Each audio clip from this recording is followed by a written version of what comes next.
بسم اللہ الرحمن الرحیم۔ پہلے بھنکے لے لیتے ہیں کہ ایک تو انہوں نے مروجہ ایصال ثواب کا طریقہ دیکھا، یعنی ایصال ثواب کے لیے پڑھے جانے والے قرآن کا طریقہ۔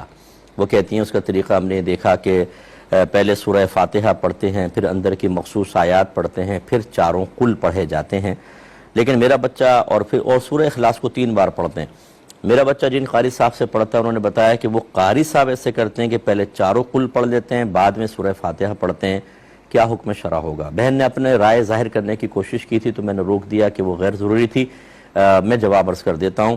دیکھیں، ایصال ثواب کے لیے قرآن پاک پڑھنے کے سلسلے میں شریعت نے کوئی مخصوص طریقہ نہیں بتایا۔ یہ جو ہمارے اہل سنت میں ایک طریقہ رائج ہے، جیسے بہن نے ارشاد فرمایا کہ قل یا ایھا الکافرون سے شروع کرتے ہیں، پھر اس سورہ اخلاص کو 3 مرتبہ، پھر پیچھے آتے ہیں الحمد شریف پھر پڑھتے ہیں، پھر اس کے بعد مخصوص آیات ادھر سے لے کر اور وہ کرتے ہیں۔ یہ ایسی ہمارے اندر بعض اوقات پابندیاں کی جاتی ہیں کہ ہماری آنے والی نسلیں سمجھتی ہیں کہ ایصال ثواب کرنا ہو تو اس مخصوص طرز سے جب تک نہیں پڑھیں گے غالباً قرآن کا ثواب پہنچے گا نہیں، یا یہ طرز اختیار کرنا لازم ہے۔ بالکل کوئی لازم نہیں ہے۔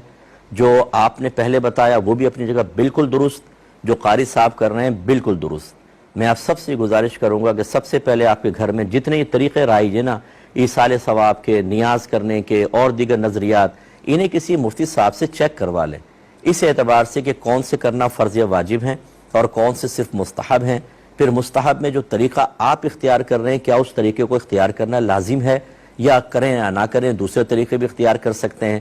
ہم اصل دین کو کبھی نہیں سیکھتے، اپنے گھر میں جو موجودہ طریق چل رہے ہیں یا اطراف میں ہم سمجھتے ہیں یہ اصل شریعت ہے اور اس کو فالو کرنا لازم ہے، اور نہیں کریں گے تو نقصان ہوگا۔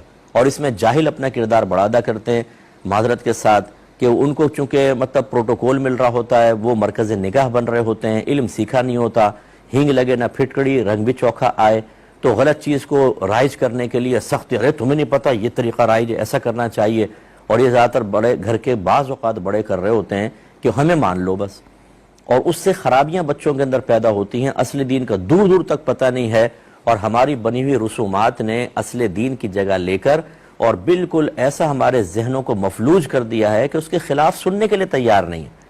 اس لیے آسان سا طریقہ الحمد شریف پڑھیں، آیت الکرسی پڑھیں، 3 مرتبہ سورہ اخلاص پڑھ لیں، یا آخر میں چاروں قل پڑھ کے ایصال ثواب کریں، کچھ مسئلہ نہیں ہے۔ آپ صرف 3 مرتبہ سورہ اخلاص پڑھ کے ایصال ثواب کریں، کوئی مسئلہ نہیں ہے۔ صرف الحمد شریف پڑھیں، ایصال ثواب کریں، کوئی مسئلہ نہیں ہے۔ آپ کچھ بھی نہ پڑھیں، کچھ بھی نہ پڑھیں، آپ صرف اللہ کی بارگاہ میں دعا کریں، اللہ تعالیٰ جو میں نے کھانا بنایا اس کا ثواب فلاں بزرگ کو ہم ایصال کرتے ہیں قبول فرما لے، کافی ہے۔ پڑھنا اچھا ہے، میں منع نہیں کر رہا ہوں، لیکن میں سمجھا رہا ہوں کہ کوئی فرض یا واجب کوئی ہے پڑھنا، پڑھیں گے تو بہتر ہے، اور اس میں کوئی بھی ترتیب آپ اختیار کر سکتے ہیں۔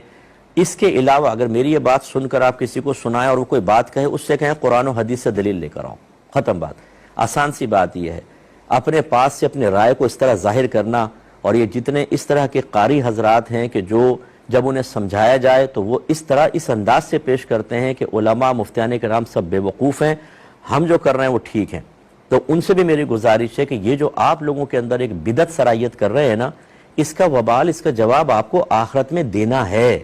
یہاں تو ٹھیکہ چل جائے گا، لوگوں کو آپ مروب کر لیں، متاثر کر لیں، ان کو ڈانٹ لیں، ڈپٹ لیں، کسی بھی طرح الفاظ ادا کر کے ان کی نفسیات پر غالب آ کے انہیں اپنی رائے کے مطابق ڈھال لیں، آسان ہے، کر لیں گے آپ۔ میدان محشر میں آپ کو جواب دینا ہوگا، اس کا تھوڑا سا خیال کیجئے۔